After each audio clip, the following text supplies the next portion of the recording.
നമ്മൾ ഇഷ്ടമുള്ള ഒരാൾക്ക് ഇതുപോലൊരു പസിൽ കൊടുത്ത് സോൾവ് ചെയ്യാൻ പറഞ്ഞാലോ. ഇതുണ്ടാക്കാൻ ഭയങ്കര സിമ്പിളാട്ടോ. ഒരു മാക്സിമം പോയി കഴിഞ്ഞാൽ ഒരു അരമണിക്കൂർ കൊണ്ട് നമുക്ക് ഉണ്ടാക്കാൻ പറ്റും. അത്രയും എളുപ്പമുള്ളൊരു സംഭവമാണ്. അപ്പോൾ നമുക്ക് ഇതെങ്ങനെ ഉണ്ടാക്കാൻ നോക്കല്ലേ.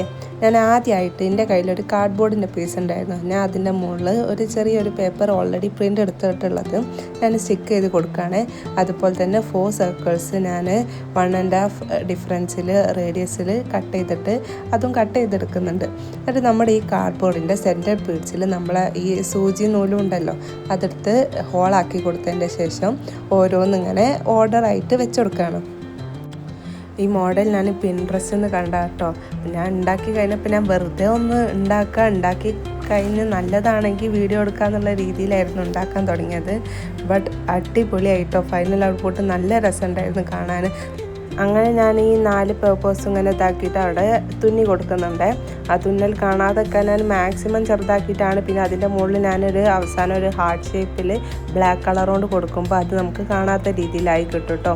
പിന്നെ ഈ ഇതിൽ കുറച്ചിട്ടെങ്കിലും പണിയുള്ള സംഭവം എന്താണെന്ന് ചോദിച്ചു കഴിഞ്ഞാൽ ഈ മറ്റേ റൈറ്റിങ്സ് എഴുതുന്നത് തന്നെയായിരുന്നു കേട്ടോ. കാരണം എന്താണെന്ന് വെച്ച് കഴിഞ്ഞാൽ ഒന്ന് എഴുതുമ്പോഴത്തേനും അടുത്ത പേപ്പർ അങ്ങോട്ടും ഇങ്ങോട്ടും നീങ്ങി പോകുന്നു. ഞാൻ ഭയങ്കര സ്പീഡിലെടുത്തിട്ടാണ് ഇത്. എനിക്ക് തോന്നുന്നത് ഒരു കുറച്ച് ടൈം എടുത്തിട്ടാണ് ഞാനത് എഴുതി തീർത്തത്. അതിന് ശേഷം ഞാൻ ഒരു ഔട്ട്ലൈനായിട്ട് ഒരു ബ്ലാക്ക് ഇങ്ക് കൊണ്ടും കൊടുക്കുകയാണേ. ഇത്രയും ആയപ്പോൾ എനിക്ക് ഉറപ്പായിരുന്നു ഞാനിത് എന്തായാലും കൊളാക്കിന്ന്. കാരണം ഈ സംഭവം പേപ്പേഴ്സൊന്നും പിടിച്ചാൽ കിട്ടാത്ത സ്ഥലത്തായിരുന്നു കേട്ടോ. ഓരോന്ന് എഴുതുമ്പോൾ അങ്ങനെ നീങ്ങിപ്പോകുന്ന രീതിയിലായിരുന്നു കേട്ടോ ഉണ്ടായിരുന്നത്.